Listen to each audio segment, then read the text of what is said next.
നമസ്കാരം. ശബരിമലയുമായി ബന്ധപ്പെട്ട് കഴിഞ്ഞ കുറേ കാലങ്ങളായി നിരവധി വിവാദങ്ങളും നിയമ പോരാട്ടങ്ങളും നടക്കുന്നുണ്ട്. കുറേ കാലങ്ങളായി നിലനിൽക്കുന്ന ഒരു തർക്ക വിഷയമാണ് ശബരിമലയിലെ മകരവിളക്ക്. ഇത് സ്വയം തെളിയുന്നതാണോ അതോ തെളിയിക്കുന്നതാണോ? ചരിത്ര ഗവേഷണം എന്ന നിലയിൽ താങ്കളുടെ അഭിപ്രായം എന്താണ്? ഇതിനകത്ത് നമ്മുടെ സാമാന്യ യുക്തിയുമായി ഇതിനെ ഒന്ന് ബന്ധപ്പെടുത്തി നോക്കിയാൽ നമുക്ക് ഇതിൻ്റെ പിന്നിലെ രഹസ്യം കണ്ടെത്താൻ പറ്റും. അങ്ങനെ ഒരു പ്രതിഭാസം, അമാനുഷികമായ ഒരു പ്രതിഭാസം ഉണ്ട് എങ്കിൽ ഇന്നത്തെ സാങ്കേതിക വിദ്യയുടെ സഹായത്തോടു കൂടി നമുക്ക് തീർച്ചയായിട്ടും അതിൻ്റെ പിന്നിലെ രഹസ്യം എന്താണെന്ന് കണ്ടെത്താൻ വളരെ എളുപ്പത്തിൽ സാധിക്കും എന്നുള്ളതാണ്. അപ്പോൾ അങ്ങനെ ഇരിക്കെ മകരവിളക്ക് സ്വാഭാവികമായി തെളിയുന്നതാണ് എന്ന വാദം നിലനിൽക്കുന്നില്ല എന്നുള്ളതാണ് ഏറ്റവും പ്രധാനപ്പെട്ട വസ്തുത. പിന്നീട് നമുക്ക് മനസ്സിലാകുന്നത് അപ്പോഴാണ് നമ്മൾ ചോദ്യത്തിലേക്ക് വരുന്നത്, പിന്നെ എന്തുകൊണ്ട് അവിടെ മകരവിളക്ക് സംഭവിക്കുന്നു. അപ്പോഴാണ് നമ്മൾ മനസ്സിലാക്കുന്നത് മകരവിളക്ക് എന്ന് പറയുന്നത് ഒരു ആചാരത്തിൻ്റെ ഭാഗമായിട്ട് മലയേറിയ സമുദായത്തിൽപ്പെട്ട ആളുകൾ തെളിയിക്കുന്നതാണ് എന്നുള്ളത്. മറ്റൊരു ഐതിഹ്യം വരുന്നത് അതുമായി ബന്ധപ്പെട്ട് പൊന്നമ്പലമേട് എന്ന് പറയുന്ന പ്രദേശം അയ്യപ്പൻ്റെ സമാധി സ്ഥലമാണ്. എന്ന് വെച്ചാൽ സമാധി എന്ന് പറയുന്നത് അയ്യപ്പൻ അഗ്നിയിൽ വിലയം പ്രാപിച്ച പ്രദേശമാണ്, സ്ഥലമാണ് പൊന്നമ്പലമേട് എന്നാണ് വിശ്വാസം. അതിനനുസരിച്ച് നോക്കുമ്പോൾ അതിൻ്റെ ഓർമ്മയിൽ മലയേറിയ സമുദായം മകരസംക്രമ ദിവസത്തിൽ, മകരസംക്രമ നാളിൽ ആ അഗ്നി കൊണ്ട് ദീപാരാധന നടത്തുന്ന ഒരു പ്രതിഭാസമാണ് ഈ പറയുന്ന മകരവിളക്ക് എന്ന് പറയുന്നത്. ആ മകരവിളക്കാണ് നമ്മൾ ഭക്തലക്ഷങ്ങൾ സന്നിധാനത്തിൻ്റെ പരിസര പ്രദേശങ്ങളായ കരിമല, പുല്ലുമേട് പ്രദേശങ്ങളിലൊക്കെ നിന്ന് നമ്മൾ കാണുന്നത്. അപ്പോൾ ഇതിനെ കുറേ കാലത്തോളം ആളുകൾ മറച്ചു വെച്ചു എന്നുള്ളതാണ്. എന്തുകൊണ്ട് മറച്ചു വെച്ചു എന്ന് ചോദിച്ചാൽ പലതരത്തിലുള്ള താല്പര്യങ്ങളുണ്ടായിരിക്കാം. ഉദാഹരണമായിട്ട് ഇപ്പോൾ പറയുകയാണെങ്കിൽ അതൊരു ആചാരത്തിൻ്റെ ഭാഗമായിട്ട് മലയേറിയ സമുദായം തെളിയിക്കുന്നതാണ് എന്ന് പറഞ്ഞാലുണ്ടാകുന്നൊരു പ്രശ്നം, അവിടെ മലയേറിയ സമുദായത്തിൻ്റെ അധികാരത്തെക്കുറിച്ച് നമ്മൾ പറയേണ്ടി വരും. സ്വാഭാവികമായിട്ട് അത് പറയുമ്പോൾ ഒരു ആചാരത്തെ പുനഃസ്ഥാപിച്ച് കൊടുക്കേണ്ടി വരും എന്നുള്ളതാണ്. ഇത് മലയേറിയ സമുദായം 100 വർഷത്തിലധികമായിട്ട് എപ്പോഴാണോ അവരുടെ അവകാശങ്ങൾ അവിടെ നഷ്ടപ്പെട്ട് അന്ന് മുതൽ പറഞ്ഞുകൊണ്ടിരിക്കുന്ന ഒരു കാര്യമാണ്. ലോകത്തിനെല്ലാവർക്കും ഒരുമാതിരിപ്പെട്ട ആളുകൾക്കെല്ലാം അറിയാവുന്ന കാര്യമാണ്. പിന്നെ ഈ പൊന്നമ്പലമേട് എന്ന് പറയുന്നത് ഇന്ന് നമ്മൾ കാണുന്നത് പോലെ ആർക്കും അവിടെ ചെല്ലാൻ പറ്റത്തില്ലാത്തൊരു പ്രദേശമൊന്നും ആയിരുന്നില്ല.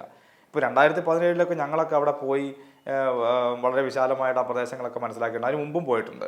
അതിനുശേഷമാണ് അവിടെ ഈ യുക്തിവാദികൾ പോവുകയും അവിടെ വീഡിയോ ചിത്രീകരിക്കുകയും അതൊരു വലിയ രഹസ്യം പുറത്തു കൊണ്ടുവന്നത് തങ്ങളാണ് എന്നുള്ള വാദഗതിയോടുകൂടി അത് പ്രചരിപ്പിക്കുകയൊക്കെ ചെയ്ത്. വാസ്തവത്തിൽ അങ്ങനെ പോകേണ്ട യാതൊരു കാര്യമില്ല. കാരണം യുക്തിക്ക് നിരക്കുന്ന ഒരു കാര്യമല്ലല്ലോ ഇത്.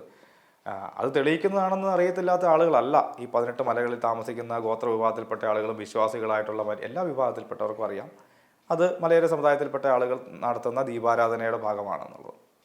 എന്നാൽ പിന്നീട് അത് വലിയ വിവാദമായി. ഇപ്പോൾ ഉദാഹരണത്തിന് വണ്ടിപ്പെരിയാർ വഴി ടൂറിസ്റ്റുകളെ ആളൊന്നിന് 100 രൂപ വെച്ച് വാങ്ങിക്കൊണ്ട് ഫോറസ്റ്റ് ഉദ്യോഗസ്ഥർ തന്നെ പൊന്നമ്പലമേട് കാണിക്കാൻ കൊണ്ടുപോയിക്കൊണ്ടിരുന്ന ഒരു ടൂർ പാക്കേജ് തന്നെ ഉണ്ടായിരുന്നു. പിന്നീട് അത് ഏഷ്യാനെറ്റ് ന്യൂസ് പോലുള്ള ന്യൂസ് ചാനലുകളിൽ അത് റിപ്പോർട്ട് ചെയ്യുകയും വലിയ വിവാദമാകുകയും പിന്നീട് ഈ പ്രദേശത്തേക്കുള്ള വഴികൾ പൂർണ്ണമായും അടച്ചു പൂട്ടുകയാണ് ചെയ്തത്. അതിനുശേഷമാണ് പോകാൻ പറ്റാതെ വരുന്നത്. ഈ അടുത്ത കാലത്ത് തന്നെ ഒരു പൂജാരി അവിടെ പോയി പൂജകൾ കർമ്മങ്ങളൊക്കെ ചെയ്യുന്നതിൻ്റെ ഫോട്ടോ വരികയും വലിയ വിവാദമാകുകയും ഒക്കെ ചെയ്തിരുന്നു. അപ്പോൾ നമ്മൾ മനസ്സിലാക്കേണ്ടത് പൊന്നമ്പലമേട് എന്ന് പറയുന്നത് ആർക്കും കടന്നു ചെല്ലാൻ പറ്റത്തില്ലാത്ത ഒരു പ്രദേശമായിരുന്നില്ല. വളരെ പിൽക്കാലത്താണ് അവിടെ അടച്ചു പൂട്ടി ആർക്കും അവിടേക്ക് പോകാൻ പറ്റാത്ത ഒരു തരത്തിലേക്ക് എന്നാലും അവിടെ ആളുകൾ പോകുന്നുണ്ട് എന്നുള്ളതാണ് സത്യം. കാരണം നമുക്കത് മനസ്സിലാവും. അതിൻ്റെ ജോഗ്രഫിക്കൽ ലൊക്കേഷൻ നോക്കിയാൽ മനസ്സിലാവും. ഇപ്പോൾ എണ്ണക്കാവള്ളി പ്രദേശത്തൂടെ കയറി വരയാട്ടുപാറ എന്ന് പറയുന്ന സ്ഥലത്തൂടെ കയറിയാൽ മുന്നോട്ട് നടന്നാൽ കിഴക്ക് ഭാഗത്തേക്ക് നടന്നാൽ നമ്മൾ നേരെ ചെല്ലുന്നത് ഈ സന്നിധാനത്തിന് പുറകിലായിട്ട് ചെല്ലും. അവിടെ നിന്ന് നമുക്ക് ആ മല കയറി നേരെ ഇവിടേക്ക് എത്താവുന്നതേ ഉള്ളൂ. ഇനി കുമളി വഴി വന്നാൽ വളരെ എളുപ്പത്തിൽ തന്നെ പുല്ലുമേട് വഴി നമുക്ക് സത്രം വഴി നമുക്ക് ഈ പറയുന്ന പൊന്നമ്പലമേട്ടിലേക്ക് എത്താവുന്നതാണ്. അപ്പോൾ മകരവിളക്ക് എന്ന് പറയുന്നത് നൂറ്റാണ്ടുകളായി മലയേറിയ സമുദായം ഭഗവാൻ അയ്യപ്പനെ ആരാധിക്കുന്നതിന് വേണ്ടി നടത്തി വരുന്ന ദീപാരാധനയുടെ ഭാഗമാണ്. അല്ലാതെ അതൊരു അത്ഭുത പ്രതിഭാസമേ ആയിരുന്നില്ല. ഇപ്പോഴുമല്ല. ഇപ്പോൾ പക്ഷേ അത് ദേവസ്വം ബോർഡ് ഏറ്റെടുത്തതിന് ശേഷം ഇപ്പോൾ ദേവസ്വം ബോർഡും വനം വകുപ്പും KSEB ഉദ്യോഗസ്ഥരുമൊക്കെ ചേർന്ന് അവരുടെ മെക്കാനിസം ഉപയോഗിച്ച് അവരുടെ മെഷീനറി ഉപയോഗിച്ച് ആ കൃത്യസമയത്ത് അവിടെ വിളക്ക് തെളിയിക്കുന്നു എന്നുള്ളതാണ്.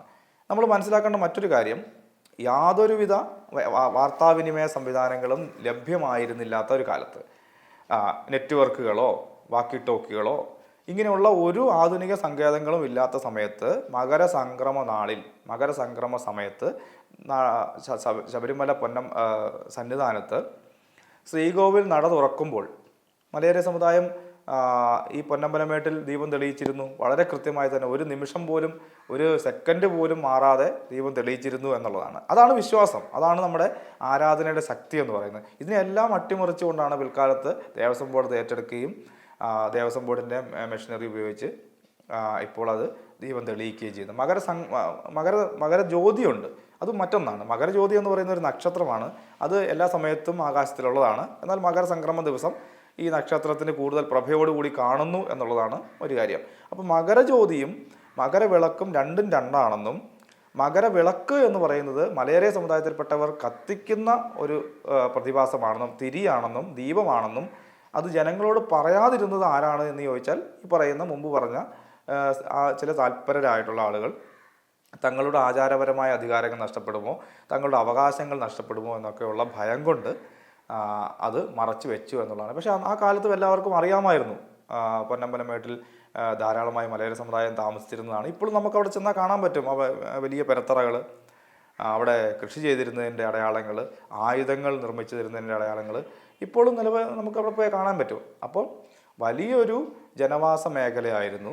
ആ ജനവാസ മേഖലയിൽ ഉണ്ടായിരുന്ന ജനവിഭാഗങ്ങൾ തങ്ങളുടെ ആരാധനകൾ പൂർത്തിയാക്കുന്നതിന് വേണ്ടിയിട്ട് നടത്തിയിരുന്ന ചില ദീപാരാധനകളും അഗ്നി ആരാധനകളും ഒക്കെയാണ് ഇന്ന് നമ്മൾ ഈ കാണുന്ന മകരവിളക്ക് എന്നുള്ളതാണ് വാസ്തവം.